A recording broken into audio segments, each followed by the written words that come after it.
it feels like a lot. Yeah, it is a lot. And like, are you ready for that? Yeah. In a role where you are the one doing that, you know, you are the one taking care of your mom or your dad. Yeah. I don't know if you're ever ready for it. I mean, no. Yeah. There's never like a readiness. No, but it's like, here we go.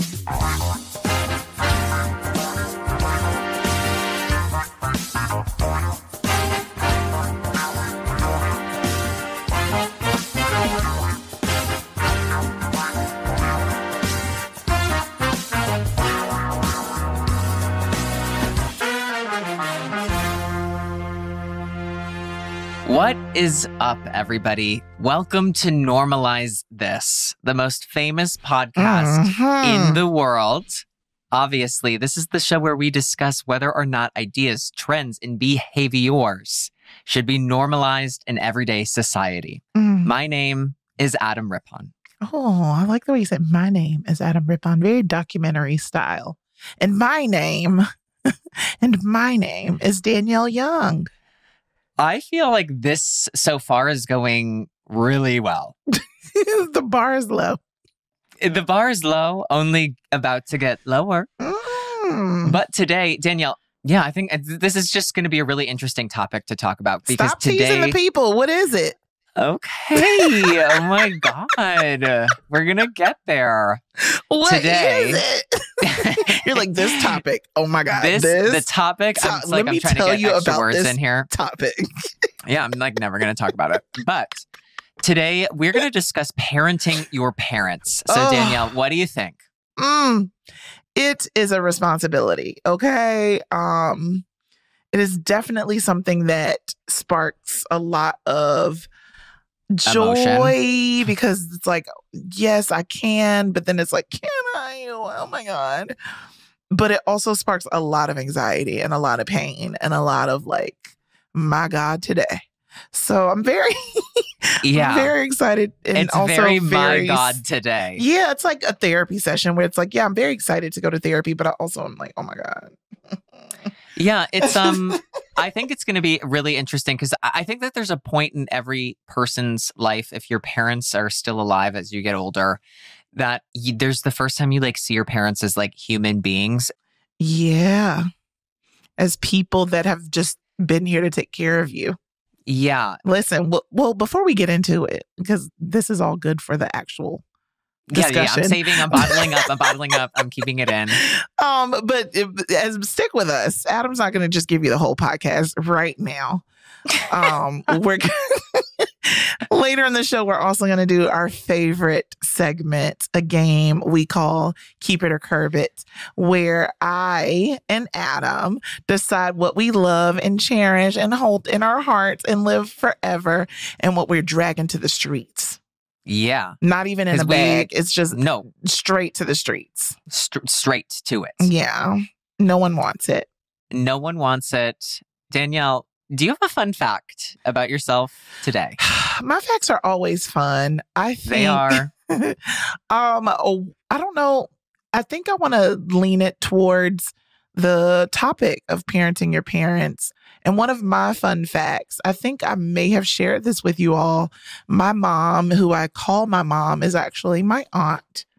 She is my mother's sister. And so I was raised by my aunt, who I feel and know and love as my mother. And I think what's like, it's not like fun because it's sad, but it's and also beautiful that she stepped in to do something like take care of her sister's children. But I think what's fun about it is that she's not my biological mom, but there's so much about me, including like how I look, but it's also like we're in the same family, of course, but like I feel like I am her daughter.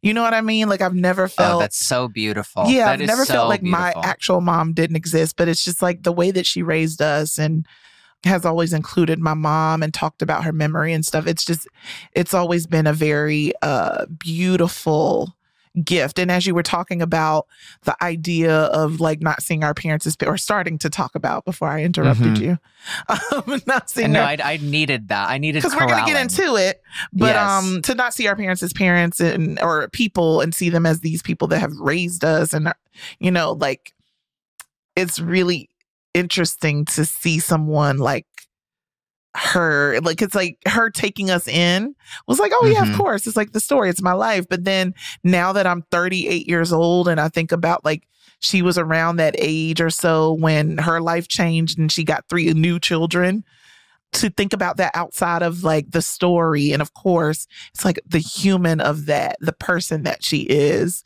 really something. So yeah, that is just like, what a human.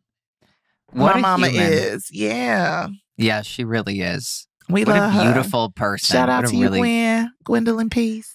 We love you, Gwen. Yes. And my fun fact, kind of like yours was like really heartwarming and really beautiful. Mine is that I started using facial oil. Your fun facts. Listen. But wait, Danielle, Welcome to facial oils. You were telling a beautiful story, but I want to know, have you ever used like oils on your face? I just started. Yes, Adam. What? Yeah. No, the thing is that I'm going to tell you, as like a white person, we're very behind the curve when and it you comes should not to like be. Like we should. We have melanin that is doing a lot for us. We don't.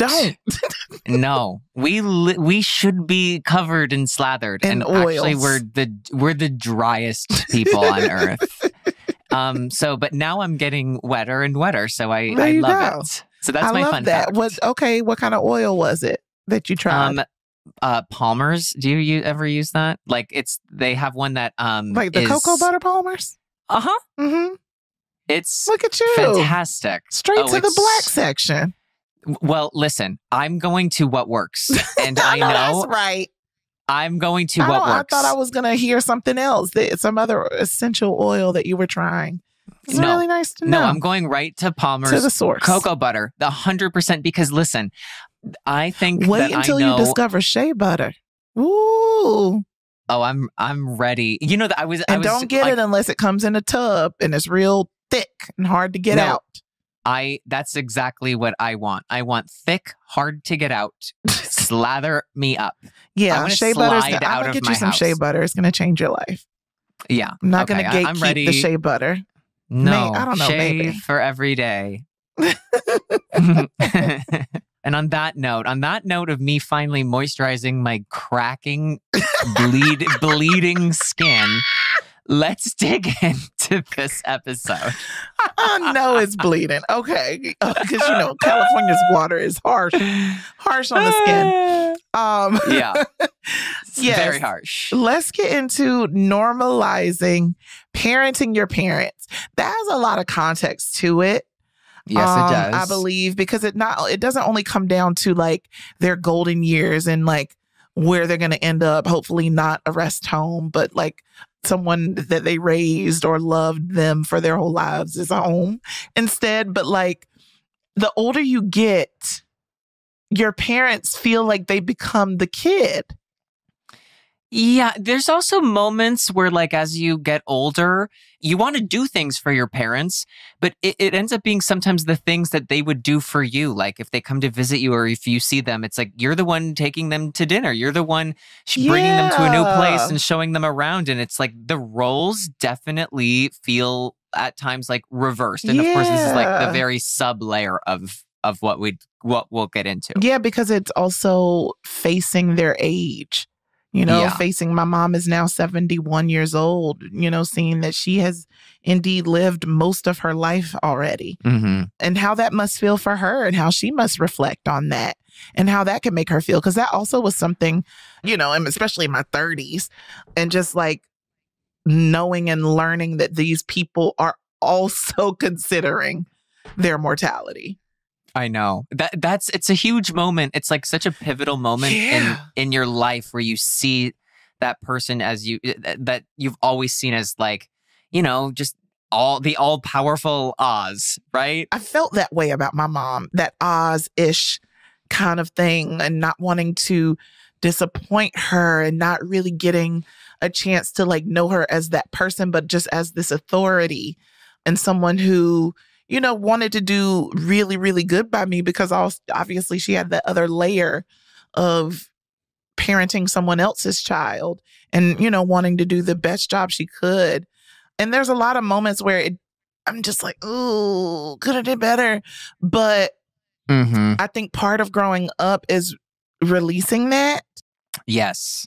So that you can embrace them where they are and be with them instead of preach at them, because it also comes down to their health, and you don't make it that far, 60, 70, 80, however old your parents are, plus without health issues for the most part, because, it's how the human body works in a world that is just so horrible. We don't have an ozone layer anymore. Like things, it's just hard to live. No, we actually have, and we're going to report this first, is that the ozone layer is it's gone. She's not even there. Like people are not living as long. And so like knowing that your parents are, creeping towards their golden years, and knowing that you have to start making decisions around, whatever ailments or things that they have going on. Like I remember when my grandmother, like she lived by herself up and through her 90s. And then it got to the point where her mind wasn't as sharp. And so she would leave things in the oven or leave the oven on. And certain things that became dangerous, or like, when she needed, like her hip would go out. And so she wouldn't be able to like walk by herself. And so it was like realizing that she then had to be taken care of, and seeing that discussion happen between family members as a kid, and now knowing that that's a discussion that has to happen with my siblings. And even like I didn't grow up with my dad, but he was in my life. There were visits, but not like a full on he raised me in the way that my mom did, in the way that I'm connected to her. But he is my biological father. And I feel I love him. I'm connected to him, but I don't have a real relationship with him. And I struggle with that because he wants that. And I've even talked to my mom about it. And she's like, yeah, he's reaching a point in his life where he is reflecting, and he's going to need you. Yeah. Because I'm my dad's firstborn, but I'm my mother's lastborn. Got it. And okay. I think he's like wanting to make sure, and it's crazy because he listens to this podcast, so I know he's going to hear this. So it's making me feel really weird to like be as vulnerable about it. But I know that it's like he's probably considering how we need to have a closer relationship, or like looking at who he's going to be able to be taken care of by and things like that. And it kind of just makes me uncomfortable on his side, because there's so much healing that I have to do because we haven't had a relationship. It's very complicated, especially I think it's like when somebody looks their own mortality in the eye and they want to make things right. I really like relate and they to that too. deserve that, because They wouldn't do. you want that? Yeah, but it's not, like you're saying, it's just like, it's not that easy. It's not. There's so much healing I have to do, but as much as I believe in urgency, because I know we don't have the we don't have the luxury of time. Like we don't know when things can be over for me or for him or for my mom. Right. And so it is important to do it now. And I've been struggling with that because I have an avoidance issue in general. So do I. Yeah. And so it's like I avoid resolving our conflict, but I know that there's a time, like we are reaching elderly ages for my parents, and I need to be thoughtful about what is available to them, especially what I can offer them. Yeah. And it's hard finding that balance of like, of having that urgency, but also making sure that like you're putting yourself first. Yeah, in your own, but I don't. like, well-being. Yeah, but when it comes to that, it's like having children. You can't really afford to actually be selfish. Like you do have to put them, because they, depending on what their health is, they're going to need you, right? And so it's a different type of responsibility that I don't want to reject, but I am having a hard time like wrapping my head around it, And I'm curious about you, like with your parents, like, are they healthy? Do you have those relationships? Like what does that look like? You know what? Let's get into it. Like my parents are about the same age. They're in their early 60s. I've always been really close with my mom. I've always been really close with her. Mm-hmm. And I didn't live at home when I was like younger. When I was like a young teenager, that's when I started like living away from home because I was training and a Olympic hopeful young kid figure skater. And so I didn't spend a lot of time with my dad. And my dad was always like, my dad is a really good person and he's really kind. And I just think that like what I was doing was just something that like he couldn't relate to. And I think that we butt heads a lot. It wasn't that he wasn't supportive of it, because he was, and he was proud of what I was doing. And I think what he didn't love was that I didn't have like a normal, quote unquote, normal childhood. Like I wasn't at home. I wasn't going to school like my other siblings were. And I think that he didn't like that. He never vocalized that. It was just something I felt and I internalized. And so as I got older, I think I definitely made some distance between us. I hear that. And as my parents have gotten older and as I've seen them more as people and less as my parents, I still see them as my parents and, all of that. But like, you can just see them from the outside and it's like, I'm about the age when my parents had 2 kids at this point. And I can relate to like where they were in their life and what they were doing compared to like what I'm doing in my own, personal life. And so I think some of the things that like maybe I internalized and took really personally, I'm now like as an adult reanalyzing it and I'm looking at it and I'm realizing the things that really hurt my feelings, that it wasn't on purpose. And that like, I think that like I really believe that my dad was like doing his best. Yeah, it was like where they were as people. It was, yeah. And it that's was where they really were. hard to stomach because it's like, well, I'm an innocent child. And like, you are supposed to be responsible for me. And the pipeline to difficult parent relationships, like, that typical teen angst, all that's like to then needing to give and take for your parent is very long and weird. It's a very weird journey. Yeah, it is. And it requires the kid, us in the scenario, to be the bigger person because it's because my mom tried her best to take care of my grandma. My grandmother, and I feel like we've discussed this on the podcast before, but my grandma birthed 13 children. Yeah. Not all of them were alive and were living at the time of her health decline and her going into a home. And not all of them were there in North Carolina, but a majority of them were. And out of all of them, my mom was pretty much like the one with the most ailments. My mom has always had a lot of things going on with her health that have been very hard to navigate. But her heart, she's the type of person that'll take in 3 kids that don't belong to her. And so she tried her best to do that with my grandma. Yeah. And ended up in the hospital and tried again. And it's tough because and in my grandma's case, she was, 100 plus at this time.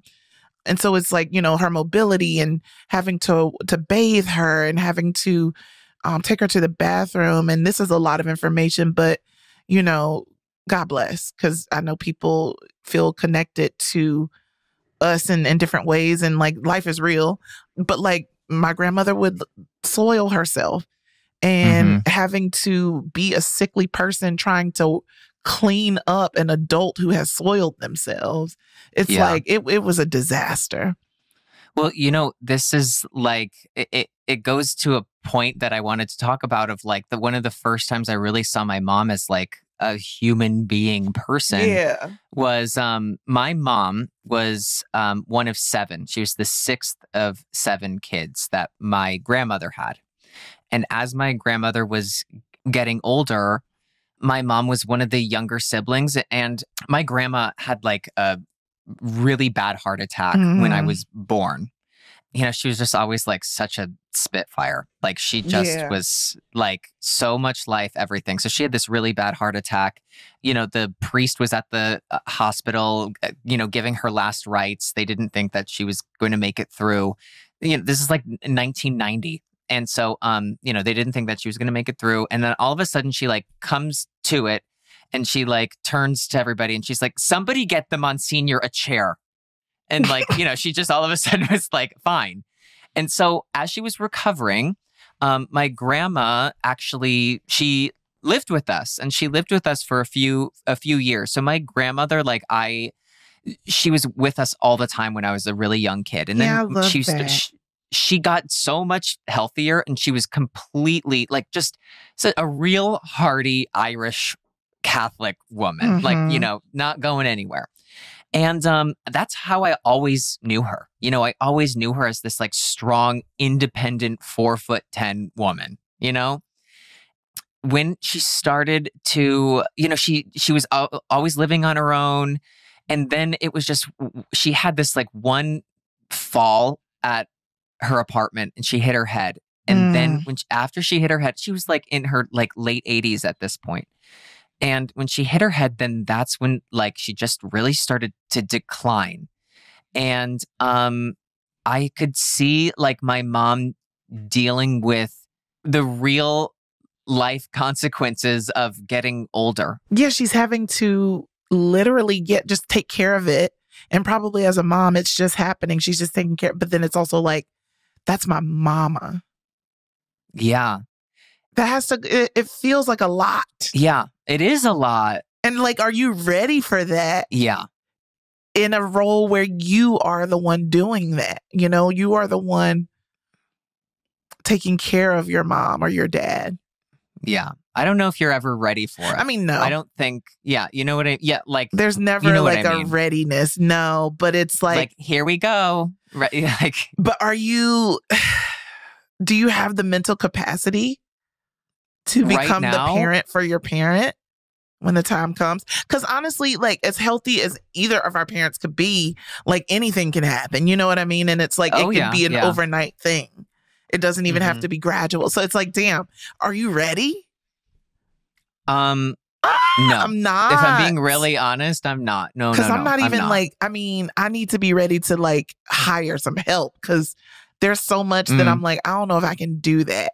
Plus, like, not to be like, ew, gross, but it's just, it's so much that I don't know if I can do. Yeah. You know, and there's a lot of beautiful parts to this being able to like care for someone. So I don't mean to make this like sad, but like, well, on that note, I'd like to talk about when my mom's friends had brain cancer. Oh. Basically, what happened was like my mom had a friend who got brain cancer and she got really bad really quickly and she passed away. And then there was another friend of hers who had a different cancer and she passed away. Jesus. And then my mom was talking with somebody else and they were like, did you hear that this person had, you know, has brain cancer? My mom was like, no, that was, you know, her other friend. And they were like, no, this woman also has it. And my mom lost 3 of her close friends to cancer, like within 1 year. Right. That's crazy. And it was so hard. I knew some of these like women as well. And it was really hard for me to see my friends like lose their parents. Right. But it was really hard for my mom to see my friends lose their parents. And that was it was a really challenging like few years for my mom. And it was really hard for me to see her struggle and kind of look at herself in the mirror and be like, I'm the same age as these women who I was really close with and they're not here. That is a real part of it. Like, because it's happening to us now too, because things are happening quicker. Seeing our friends die. Yes. Seeing, you know, and our friend, like, it's just, to face mortality in so many ways has got to be very humbling. So just to kind of like move it forward, I think through the challenges of parenting your parent and like stepping in, like have you ever felt like a time that you had to like step in to do that against like the caretaking side of it, but just like making sure like making sure your parent is like, I guess it is still caretaking, but not in the way that we were just speaking of. There's a time, it's one of the moments that's made me like the most proud of myself was like when after the Olympics, I was like making like good money for like the first time in my life. And I was able to like really help out my family, pay for things and get things like changed in the house. And, I think that like my mom was so uncomfortable with like accepting this gift. Real. Because I think that really felt like a dynamic change. And then like after that, it was like my mom would ask me my opinion on her own ideas, or like it was just, we saw each other differently. And I think that my mom wasn't expecting me to do that, and she didn't ask for it. But I think that like it was, I was so proud that I was able to do that, and it made me feel so good. But like helping out with finances or doing something like that is truly like you think of it more as like a parent who would do that with a child, and that I was able to do that. I just felt like I felt really good. I felt really powerful in that moment. I think about this episode of Insecure. Did you ever watch Insecure? I wanted to say yes, but I'm going to say no because that's the truth. Well, get on it. It's a really great series on HBO. You should binge it. Oh, wait. Yes. I have seen it. I was about to be hella disappointed. No, I know. Because I was like, it sounds so familiar. Okay. One of the later seasons, Molly, who plays Issa's best friend, was getting to the point where, because she was the responsible child, she was the one with the career and, her ducks in a row and all the things, she wanted to make sure that her parents had their estate plan together. Right. And it's Yvonne Orji. Yes. I was like, Yvonne Orji, who plays Molly. Yes. Thank you. But yeah, she wanted to make sure that her parents had their estate planned out. And it was so real to me because it felt like, as Black folks, that's really not a thing that we do. But like, it's just one of those things that we avoid a lot and we're not prepared for a lot of the times, whether like with life insurance and different things like that. And so it was really nice to see somebody in my age range and in my demographic introduce the topic to their parents. And stay with it, because they definitely were not feeling it, and it was very hard for her to get them to focus on it.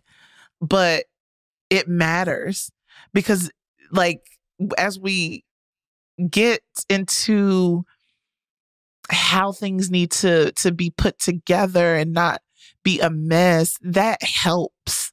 There's a lot to it when someone passes, and there's a lot of like loose ends and things that need to tie up. And so like having those conversations while your parents are still alive and still healthy and still in their right mind, it feels uncomfortable. Yeah. Well, because it is uncomfortable. Yeah. And it feels really difficult to do.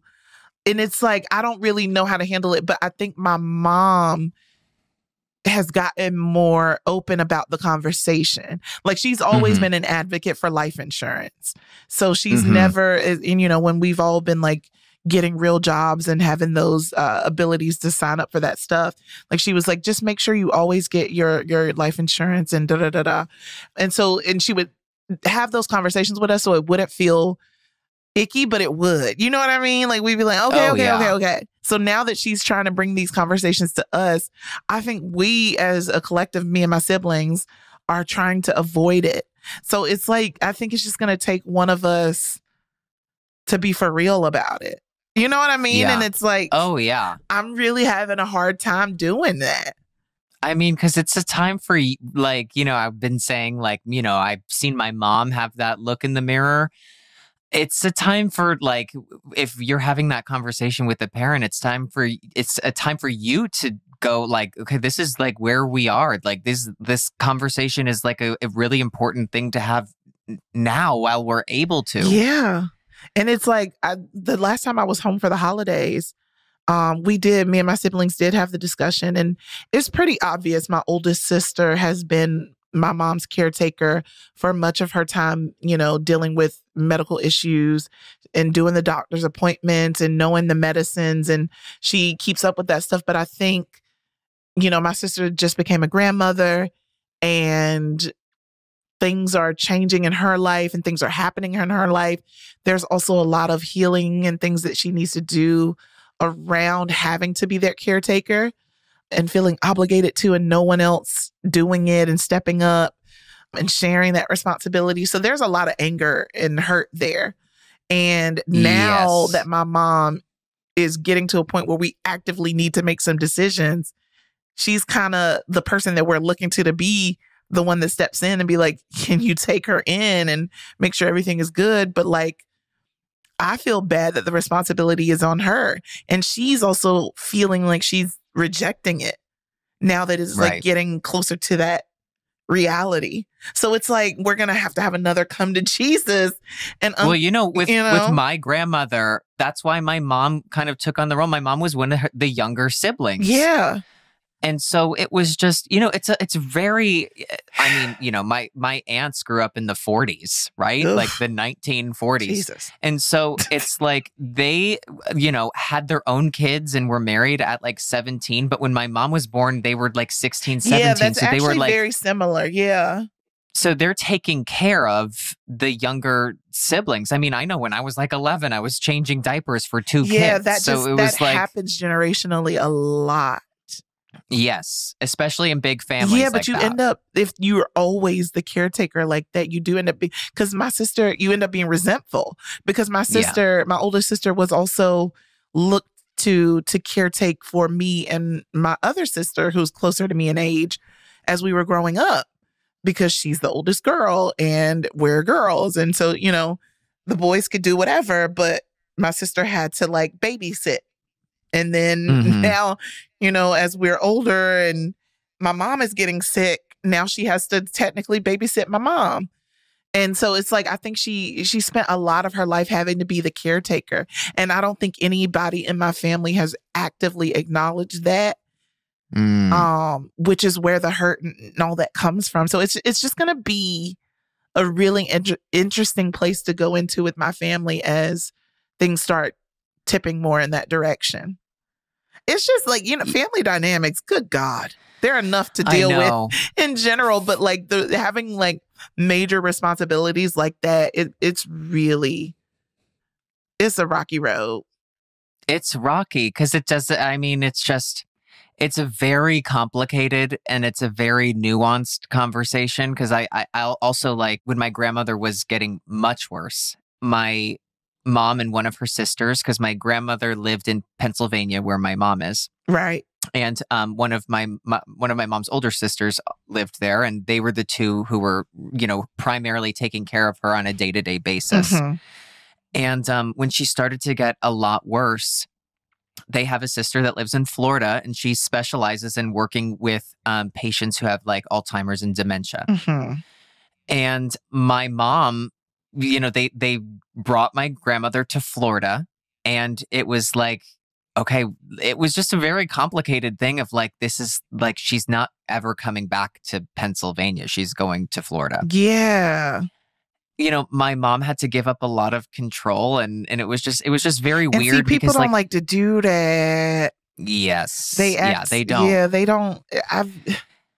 And like my aunt, who specializes in working with these people with like, failing minds, was, my mom is like, did she have her vegetables? Did she have this? Did she have that? And, my aunt is like, no, she had a Diet Coke and chips. Like she wanted that. And my mom's like, what are you doing? Like she needs to whatever. And, my aunt was like, Kelly's my mom. She's like, Kelly, at this point, baby girl. Yeah. Like if she wants chips, the bitch can eat chips. And that's honestly not everybody's opinions, which is like, oh my God. Like I make decisions for my grandma. That's gotta be so maddening. Yeah, it was truly maddening. And she passed away I guess 3 years ago almost. Like I said, she was a hardy Irish woman, like her, and it was really hard to see her mind decline. And then eventually she got COVID and she passed away from COVID. But she was like 95. Yeah. And the hard part was that, like, there was no funeral because it was like in the heat, she passed away in 2020. Yeah. And so that was really challenging. It really was. Like, what a weird time. Such a weird time. I went to my grandma's funeral on Zoom. Oh my God. God. What I mean? Like, it's just like, or not Zoom. It was actually a Facebook Live for the family page. Oh my God. Is that better or worse? I mean, horrible, but it was easier to like, either way. What a crazy concept, because I even think about it as a single person right now, and who knows where my life will take me, but I don't know about having children. And so I don't even know what that would look like for me. You know what I mean? I thought like the same thing. Who's going to take care of me? Who's going to parent me? Yeah, I know. Well, I want to talk about one more lighthearted thing, of that, like, the parenting and being able to do things for your parents is, my mom really loves to come and visit us in California, and I love being able to do that for her. Mm-hmm. And she loves being here, but I do love being able to kind of do those things that, like, maybe in the past she would do for me, but I love being able to take my mom to dinner, and I love when she comes and visits us. And that is a blessing. It's a blessing. Truly need to hold on to that, because so many people don't get that chance. Yeah, I know that, and so I'm really lucky for like those those moments. Oh, and hopefully you won't have to do any caretaking anytime soon. Me neither. Hopefully the both of I'm knocking on wood for very healthy, caretaking, but it's not until I'm ready. But what does that look like? What do you think in normalizing parenting our parents? What would you like to normalize? I think that we should normalize having more of these conversations. We gotta talk about it. Open up with your siblings or whoever the people are.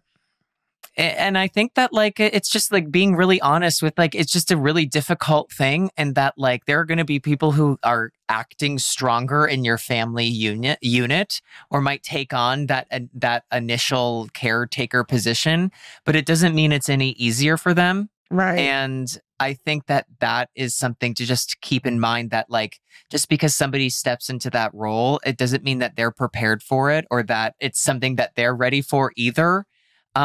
And that's why I think we should normalize being a little bit more open about, that it is a really difficult thing to think about and something and a very difficult thing to take on. It is. But I also think we should normalize not letting that cripple us and moving in the planning of that, even if it's uncomfortable and hard to do, because it makes things a lot easier when it comes time to do it. Because I know everybody, like how you're telling your stories about your grandma, I'm telling mine, it's people don't know how to act when it comes time to take care of that matriarch, that patriarch. And so if we can make it easier on ourselves and come up with a plan and actually be open to communicating, maybe even having like some type of schedule involved if there's multiple players, or if there's distance, figuring out a way to do it remotely. Is there technology that is helpful? Are there nurses that can be hired?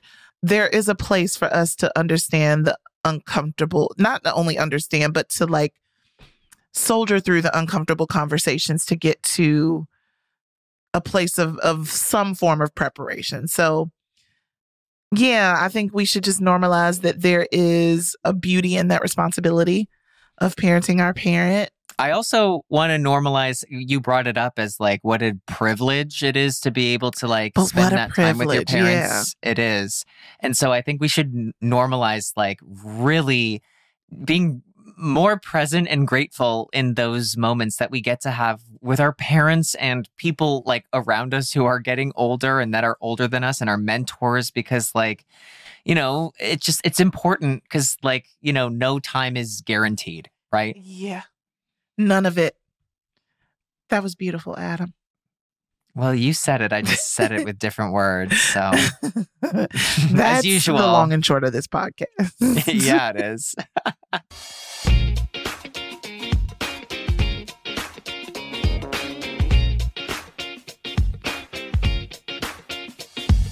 Oof, Adam, what a topic. What a conversation. Just my soul. I know. But it's a tough one. But we cover everything around here. We do. You got to be ready for it all. The good, the bad, and the ugly. Yeah. You know what I love about this podcast is that we really do have these like conversations that I truly don't think that I would have if they weren't prompted. Right. If somebody wasn't like, talk about what it's like to parent your parent. Yeah. And it's important. And it's stuff really that I need to talk about. Like, I'm really not looking forward to bringing this type of thing up in therapy. I've been avoiding it, but now's the time. I feel more empowered to do so. I feel the same. That was sweet, Adam. Oh. Well, to keep the good feelings going, let's get into my favorite part of the show. Keep it or curb it. For you first timers, how dare you? This segment is where we take a look at new social trends and decide if they're worth keeping with a capital K with glitter on it or curbing with a kick to the side of the road. Okay? Yeah. You ready? I'm ready. I'm ready to keep with a K with or glitter. Kick with glitter or curb to the side of the to the side of the road. Yes, okay. I'm ready. With more and more people dating someone they either met online or through an app, there's a raise for concern on how well you really know the person behind the screen. Say that again. People need to be verified, okay? Yeah. And many dating websites, matchmakers and apps don't actually run background checks on individuals that sign up. And I know this because I have never had to have a background check signing up for these apps. But some sites like Match are starting to have available resources for people to do so in order to keep themselves safe and to verify these suitors. Everyone's got a past. Yes, they do. Whether there's a rap sheet or nothing but goodness on that past of yours. Everybody's got a past, but not everybody is upfront about that and what they've been doing in their lives, okay? So, Adam, I ask you, are we keeping or curbing background checks on your partner? Okay.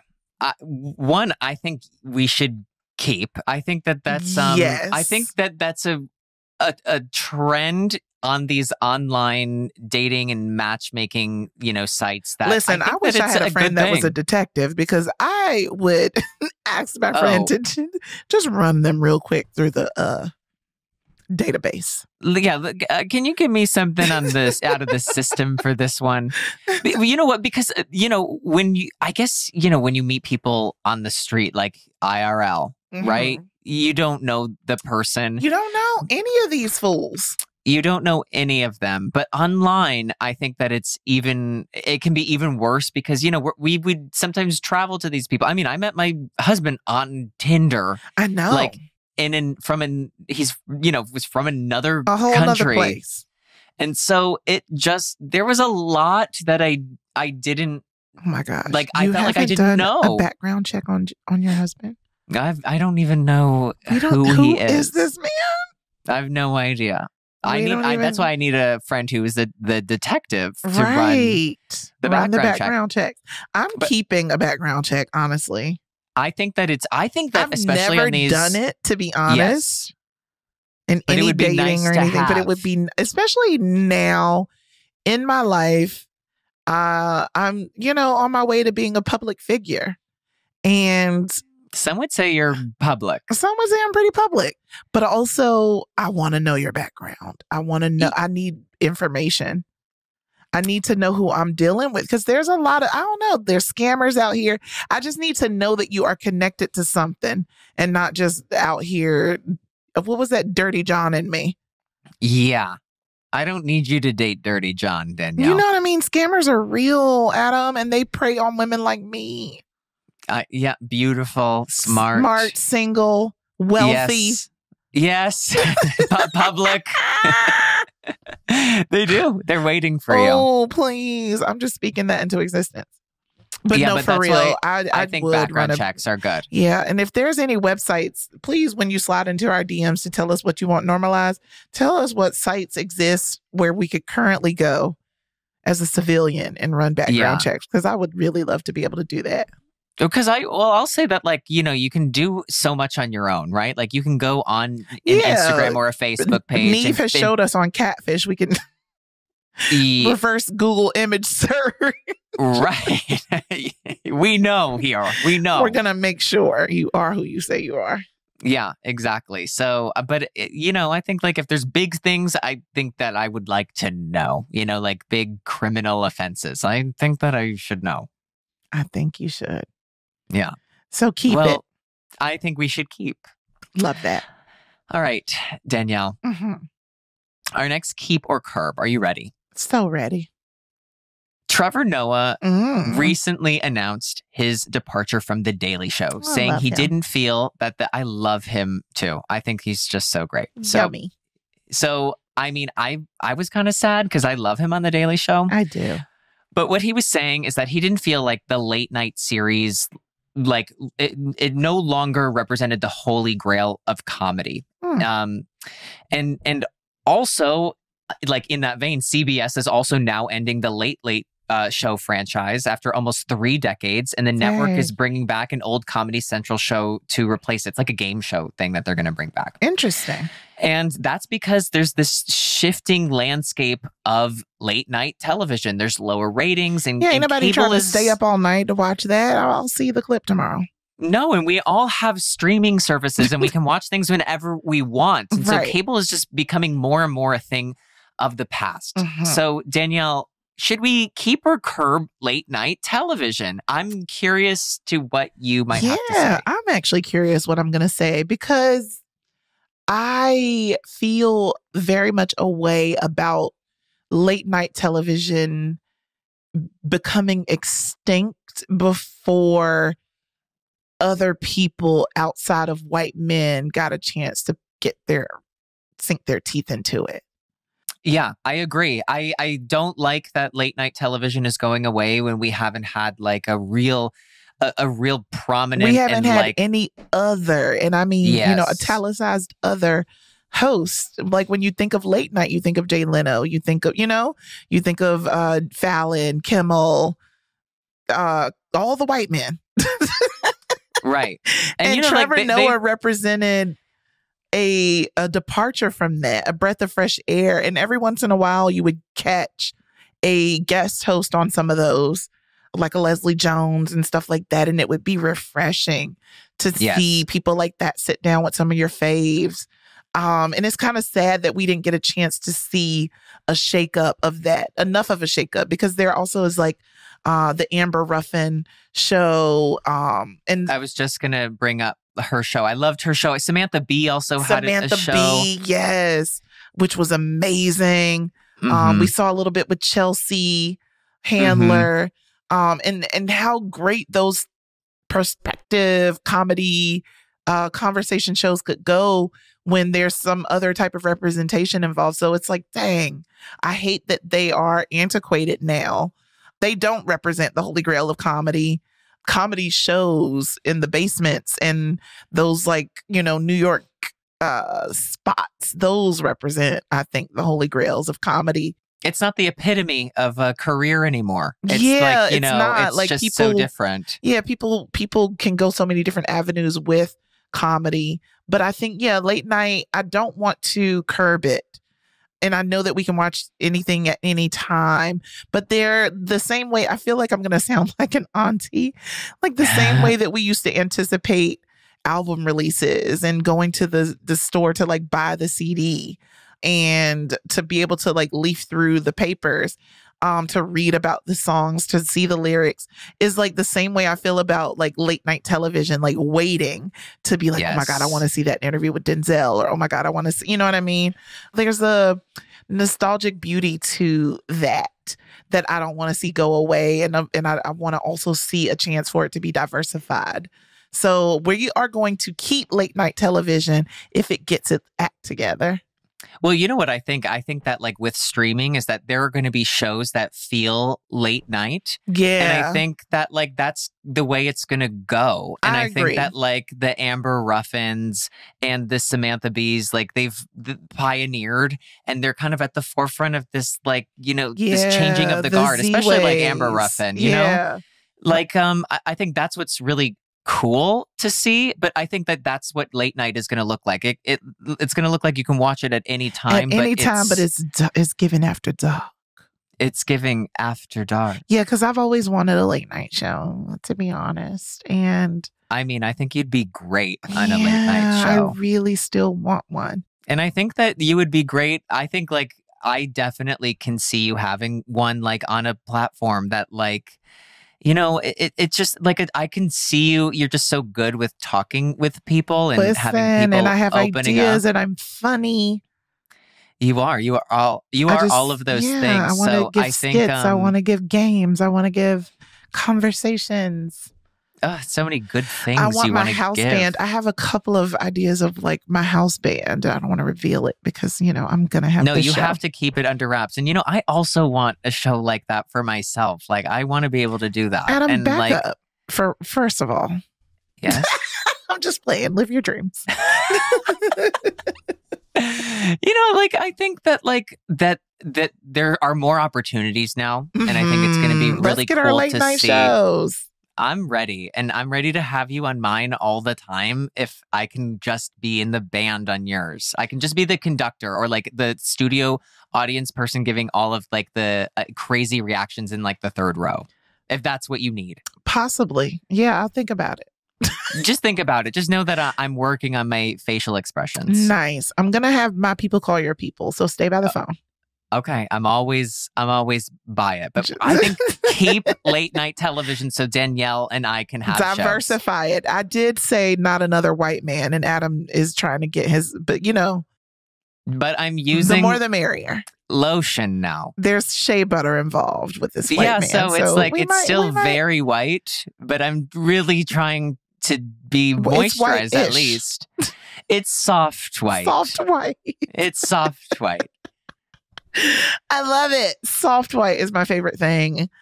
It's literally my favorite takeaway from this episode. Adam, what's your favorite takeaway?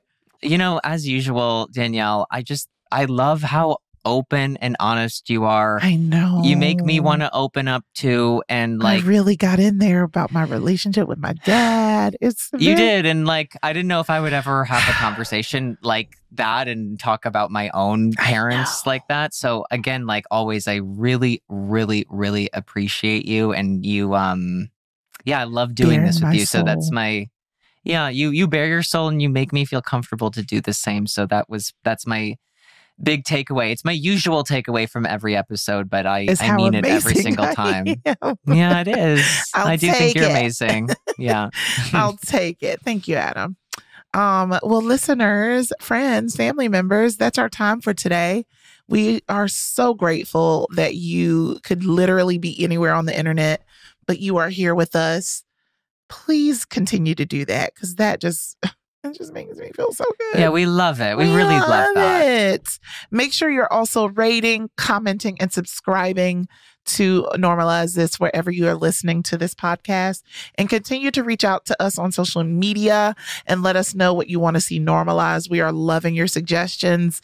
Keep them coming. My handles are the Danielle Young on Instagram and at RapsoDanny on Twitter. Adam, where do they at you at? You can at me at Instagram at @AdamRip or at on Twitter at AdamRipon. And we're loving the DMs, so keep them going because we're using your suggestions and we're normalizing everything that we can. So we love them. It's a creative partnership. We love them very much. So sexy. It's so hot. It's so hot. It is so hot. Until next time. This has been Normalize This. Bye. Wait. Yeah? Right. Never mind. You guys can go. No, wait. Until next time. Just if you're white, just be soft white. Yeah, don't do the hard white. It's definitely out of it's out of style.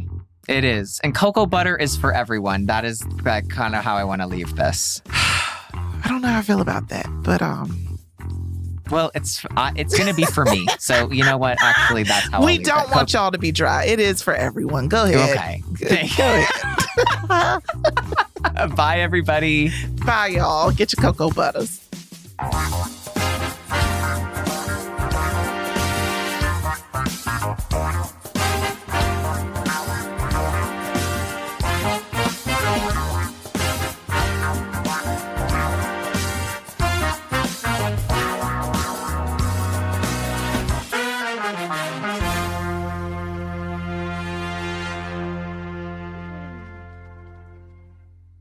Hey, listeners, we want to hear from you. Make sure you're following @MakeSpringHill on all platforms for weekly show updates.